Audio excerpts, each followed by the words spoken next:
Hello everybody, Miss Patton here, just kind of gonna walk you guys through some steps that you can do for a little project at home, some items that you can use for it.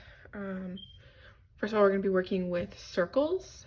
We're gonna be working with the diameter and the circumference and the height of an object. So you can go around your house and collect any sort of circular shape. I'm gonna show you a few of the multitude of things that I was able to collect around my house just to kind of give you an idea. So any canned foods, we've got taller, we've got shorter.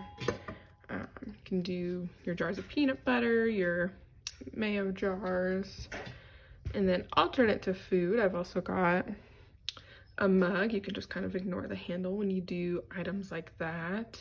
Maybe even a water bottle. This right here is my basket for fruit. You could do that as well. I've also found some air freshener. This is my floss, and maybe some like bathroom products. And then I also have a little tube that my guinea pigs play in.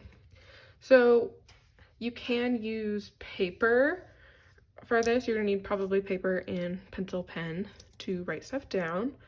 And if you have a ruler, you can use that as well.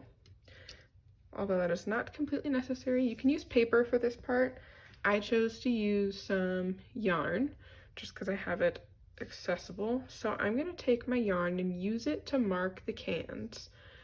And before I do it, what I'm encouraging you to do, I'm gonna start with my floss. So you can look at the object and maybe guess. Do you think that the height of the object or the circumference of the object is going to be bigger?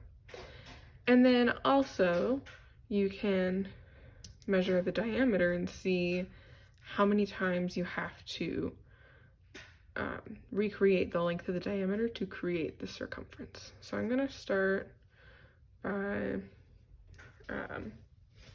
measuring my floss's height. Now I could just mark on the paper with my pen how tall it is. So then I have those little marks there. I'll do this a little bit more. So that's how tall my floss is.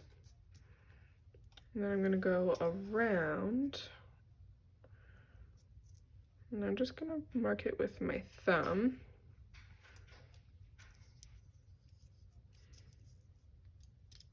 So I know that it starts here.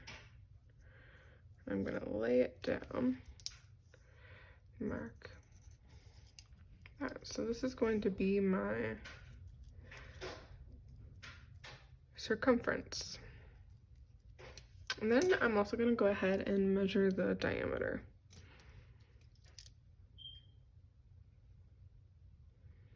Okay.